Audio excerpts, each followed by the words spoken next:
Let's see here. We kind of already know the first one. Let's see here. If we have a to b of f of x dx, we learned something yesterday. If there was a value c between a and b, we looked at areas. It'd just be the sum of those two areas, right?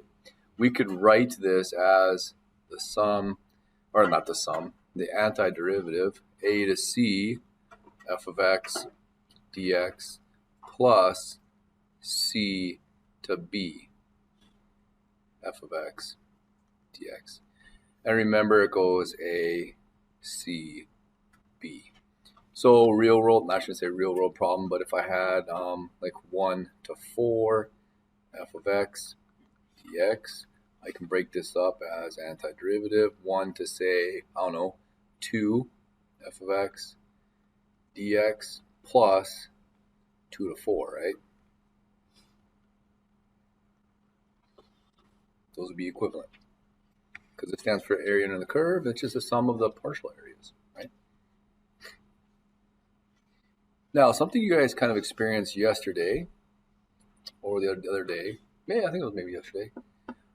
What happens if we have the big number on bottom and the smaller number on top, like 5 up down here and 2 up here? So that delta x is what? B minus a over n, right? So b is 2 minus 5 over n. So it's negative 3 over n, right?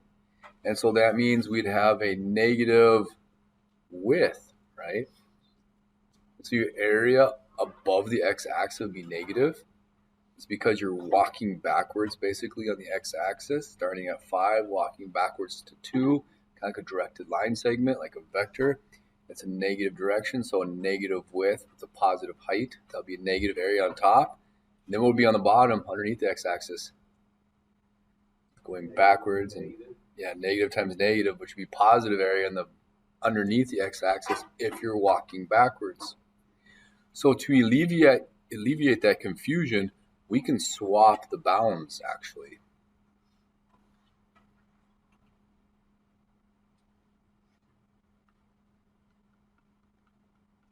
However, this would turn into a positive area, wouldn't it? But originally it had to be negative, correct? So if we swap bounds, put a negative in front. So using a and b, let's say we have antiderivative, b to a, f of x dx, that equals negative a to b, f of x dx. So we can swap the boundaries of integration, the limits of integration, by putting a negative out in front. Okay, so that'll be a second property. What about this?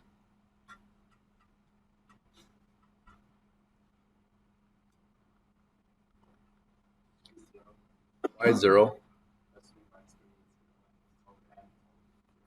Oh, so you're thinking delta x again? So 3 minus 3 over n equals 0 over n. So the width of the area you're trying to find is 0. So this is just 0. Your width is 0, right? So using, let's say, a's and b's, antiderivative, a to a, f of x dx is 0, always. There'll be some trick questions where it'll be a very difficult antiderivative with the bounds that are the same. You'll be so excited about trying to find this antiderivative, you'll forget to even look at the bounds, and the problem is extremely easy. All right, so that's a third. Yeah. If it was like that, you just write it equals 0. Yeah. Yep. No matter what the antiderivative over here is, the boundary is the same. The width of that interval is 0, and so you have area of 0. Always, always, always. All right, what about our sum or difference? Okay, let's see here. Antiderivative, a to b. Let's say we have the sum of two functions or two terms, whatever. Sum or difference.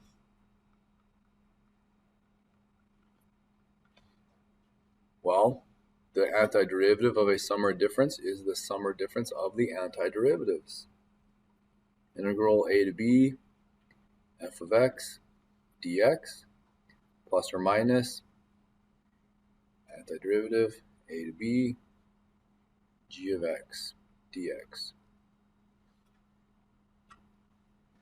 Let's say we have antiderivative a to b 2 f of x dx. What do you think we can do? Yeah, we can move this 2, this constant multiplier, out in front.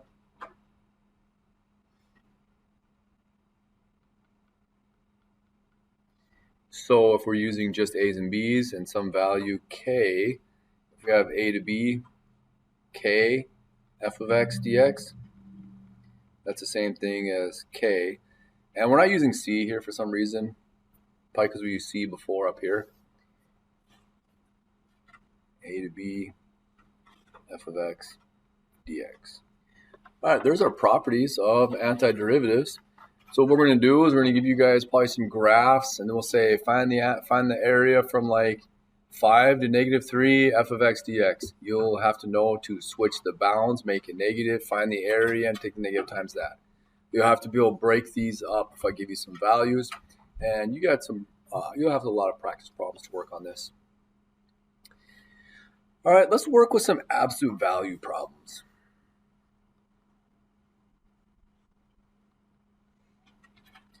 These are kind of tricky sometimes.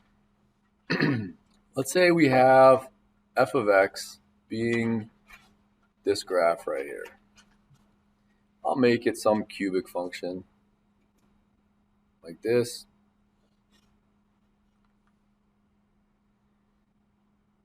Okay, we'll call this f of x. If we had to find antiderivative a to b f of x dx, we know that's just the area under the curve from a to b, right? Area underneath the x-axis would be negative area, above would be positive area, so on and so forth, right? Okay, but what if I wanted us to find antiderivative a to b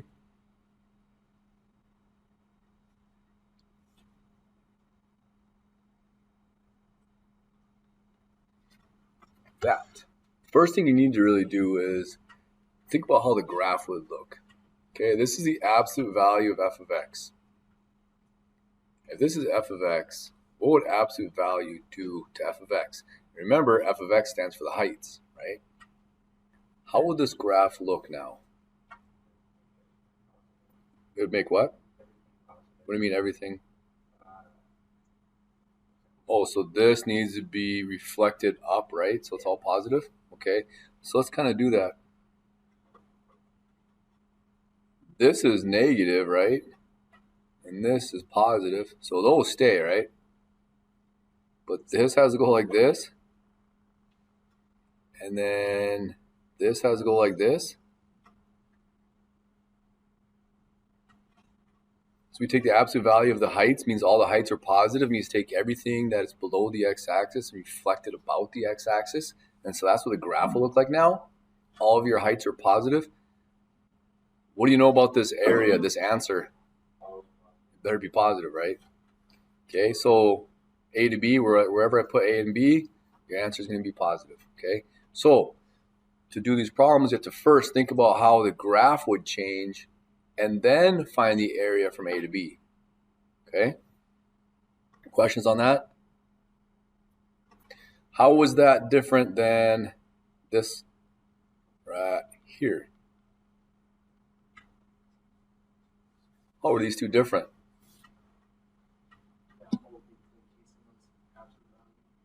So the whole thing, the whole antiderivative is in case it's absolute value. Wouldn't you just find the area and then take the absolute value of it? The answer would be positive, but which answer would be greater? This one or this one? Probably this one, right? Because all the areas are positive. Here, we could still have some negative areas, right? Okay, so this one just means find the antiderivative, find the area in the curve, and then take the absolute value of it. Here's a really confusing one. Absolute value, or sorry, integral a to b f of absolute value x, like that. Sometimes we put parentheses around it like that. How would that look?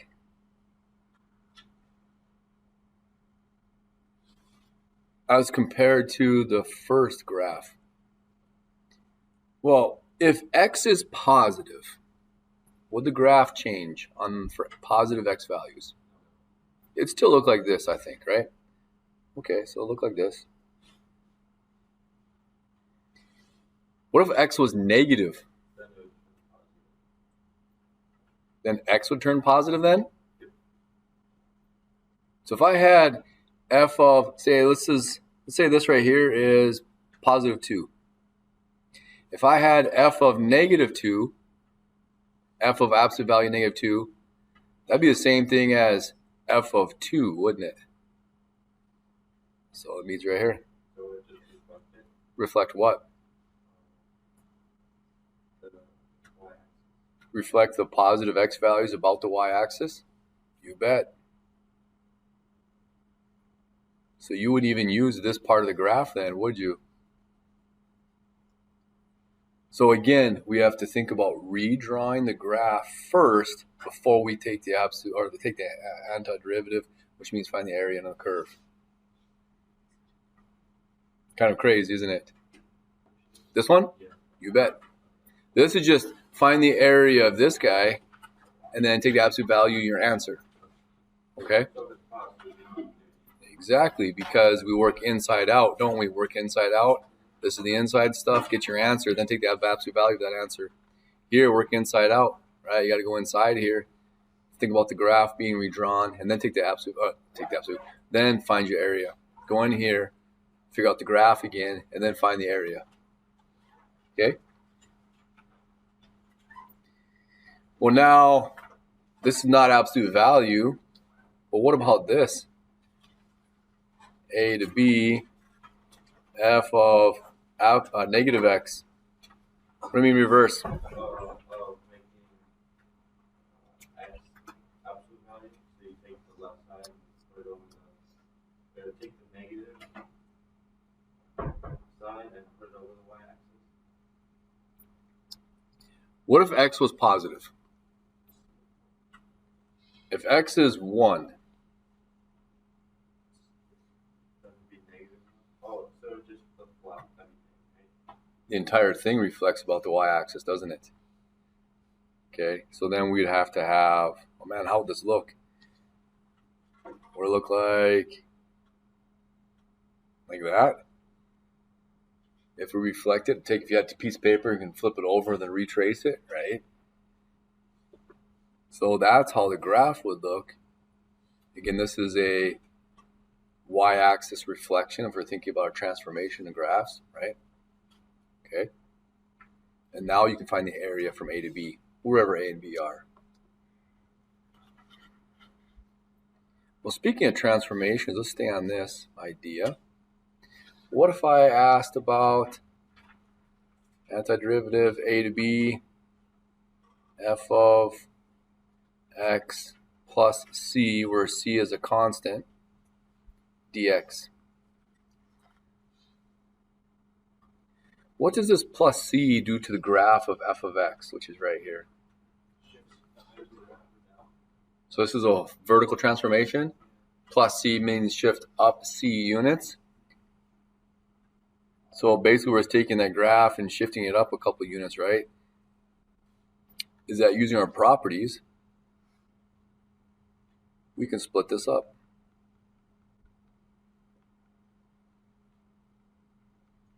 Like that.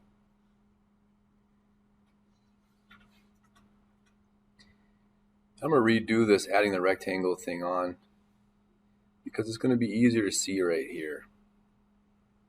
Let's pretend I'm going to be fun and move my A back here and the B back to here. Let's do that. That means, okay, if we shift our graph up, we're crossing the x-axis here, crossing the x-axis there. So kind of like this. There, that's better. Now we can clearly see this area got moved up. And then we are just adding on this rectangle, which would be the width between A and B times C, the vertical transformation, a constant. So you're adding on a rectangle. Would you add that little triangle to the left of the rectangle? Right here, or this? Right there. Well, A stops right here.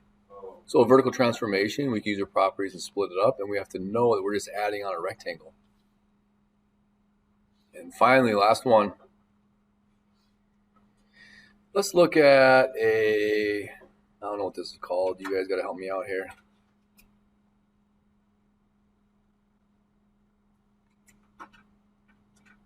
What happens when the C value is right next to the X value? What type of transformation is that?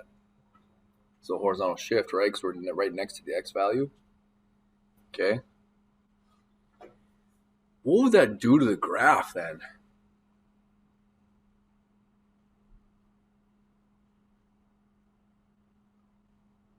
Shift the graph, wouldn't it?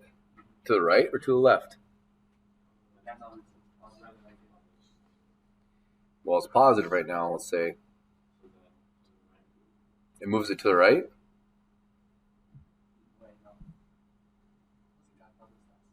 Oh, yeah.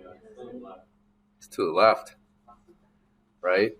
Let's say C was like 2 units.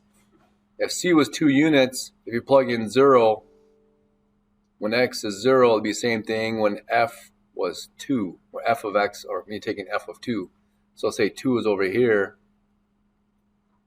That means we bring it back like this, right?